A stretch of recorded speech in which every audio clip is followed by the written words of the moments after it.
You can as well. Chatting Tracks. Let's talk music. Hi, it's Robbie, Chatting Tracks. Thanks for joining me on today's episode, talking about the Beatles split and the breakup. I was listening to the Imagine album the other day, and I was thinking to myself, what about the songs that they wrote after the split, about each other and just about the situation? So I decided to sit down and write an article on my website, www.chattingtracks.com, all about it. There'll be a link in the description to this video after as well.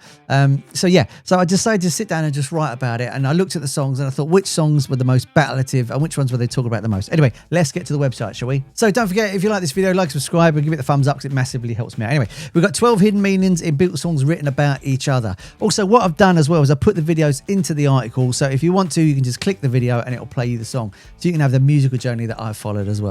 Like I was saying, as well, if you go to the extras part on the website, there's bonus material that's never been released by artists. They sent me some stuff and I put it on there. They're just so cool. Anyway, let's look at the first one, shall we? First up, you've got Run of the Mill by George Harrison. Now, while John and Paul were throwing stones at each other, George sat down and really thought about what's going on and put in some real heartfelt lyrics in this song. The irony being, he wrote it on the back of an Apple Records envelope in early '69.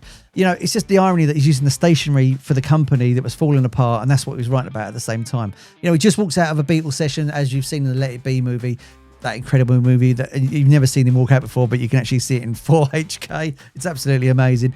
And, you know, him and Paul just smashing heads left, right and centre all the time, and he just had enough and he walked out.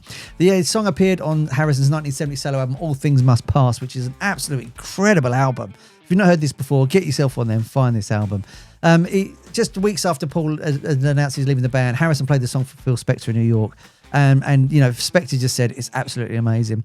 Now, that's what's lovely about George. The other two are throwing stones. Ringo's sitting on the sidelines, but he decided to write about it in a really sort of more, you know, kitchen table, honest opinion about it, and it's absolutely fantastic. Obviously, he was writing about Paul. There's no doubt about it. He was absolutely writing about him because that was the focus of his anger at the time, as well as the Beatles splitting up, and everyone was blaming Paul at the time. In his autobiography later on, he wrote that when Apple was going crazy, Paul was walking around, falling out everybody, going, "You're no good to everybody." It just drove him absolutely crazy.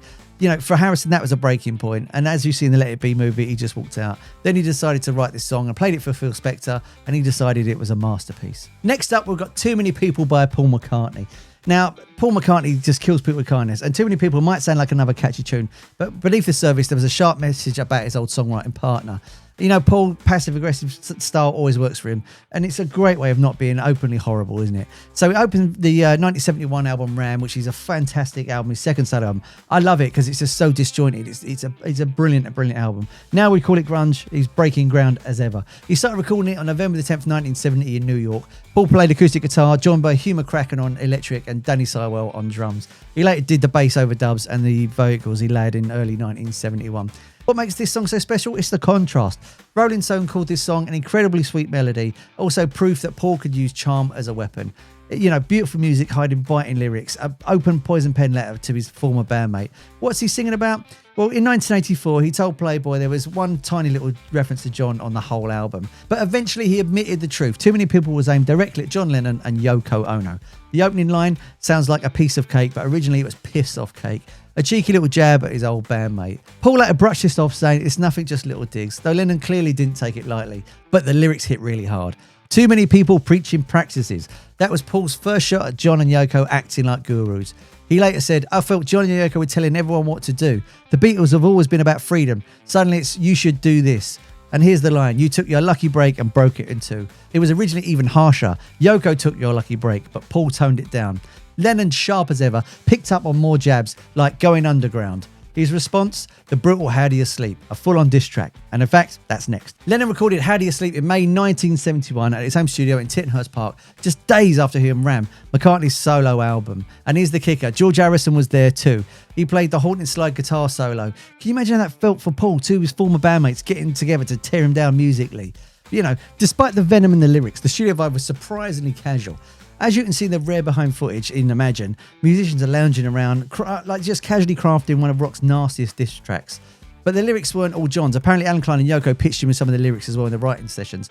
And McCartney said there's a lot of people who influenced the lyrics at the time. He must have been able to hear that. It's just John's way of letting off steam, like a coordinated attack, you know. What was the song really about? Well, John tried to dodge it all the time, and I was always trying to bury the answer. How Do You Sleep was apparently originally about him, and it wasn't a direct on McCartney. But later on, Lennon admitted it was his answer to Ram, which he felt was a subtle dig at him and Yoko. One line really got on his skin. Too many people preaching practices. Let's talk about the lyrics. You know, it opens with an orchestra, which is identical to Sgt. Pepper, and that's not a coincidence. It was a deliberate shot and a signal that the track was going to hit really deep. And then the insults really start flying around. The only thing you did was yesterday. Since you're gone, you're just another day. Paul's legacy reduced to one Beatles hit, and the new single mocks him in the same breath. For those freaks that were right thought you were dead. A cold reference to Paul's Dead's conspiracy. The sound you make is music to my ears.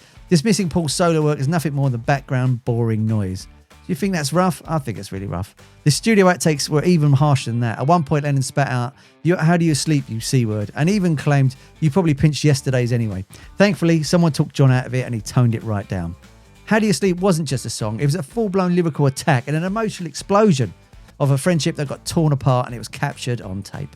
So people think John and Paul really had the monopoly of throwing daggers at each other. Well, George had a go as well, mainly with Sue Me, Sue You Blues. It was a brutally honest track about the Beatles breakup and the fact they were suing each other all the time. While Paul and John traded barbs, George picked up the guitar and took aim at the legal circus surrounding them in the early 70s. He wrote this bluesy lament in 1971, calling it the Big Suing Period. Now, that needs to be a film all of its own, or just about that period, just to tidy up the mess. It ended up in his 1973 album, Living in the Material World. And it's a mostly spiritual album, and this song really stands out on it. Now, Living in the Material World is a fantastic solo album by any Beatle. Give it a go if you get a chance as well. So here's the twist. Apparently, George originally gave this song to a guitarist called Jesse Ed Davis as a thank you for helping out in the concert of Bangladesh. And he released it in 1972. Now, let's talk about the sound on it. You've got a wonderful dobro style. And apparently, George used open E tuning to get that sound. And that bottleneck slide is just absolutely amazing. It wasn't a one-time thing. It defined a bunch of songs this era. George used it all the time. Harrison said the lyrics were vaguely based on a square dance fiddle tune. Imagine the Beatles singing the do-do-do-do-doos in the courtroom. That'd be mad, wasn't it, innit? The biggest target is probably Paul, as his lawsuit on December the 31st, 1970, as Paul was trying to dissolve the Beatles as a business so he can get out from Alan Klein and be on his own. Paul later admitted he told Rolling Stone in 19th century there was millions of lawsuits flying around. George wrote Sue Me, Sue You Blues about it. I kicked it off by suing the other three Beatles, and that just opened a Pandora's box. It's a great song, it's beautiful, and it's vicious. Now, the one I've left out so far is lovable Ringo Starr. Who doesn't love Ringo?